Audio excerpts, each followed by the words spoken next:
Já bych byl rád, abychom, pokud se chceme věnovat krimi žánru nebo detektivkám, abychom vyhledávali náměty, které mají nějaký přesah, které jsou zasazeny do zajímavého Tohle období. má přesah? Tohle zrovna ano. To je Oktopus. To hlavně uspělo. Překonalo to i konkurenční... Oktopus, ano, omlouvám se. Ale Oktopus. Překonali konkurenční kriminál. Kapitána Jana Součka na konkurenční stanici, ale já z toho mám radost, že Souček neuspěl oproti Oktopu.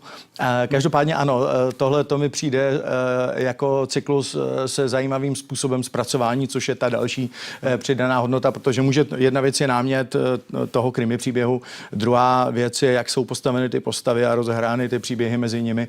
A třetí věc je třeba právě to, co jsem zmiňoval, vlastně to zasazení do zajímavého období historie, ať už moderní, což byly třeba 90. a ty vlastně reálné příběhy, které stály za tou dramatizací. A nebo historické příběhy, tak jak je Česká televize dokonale zpracovala už od 60. let Říční lidé města pražského, později třeba dobrodružství kriminalistiky a tak dále.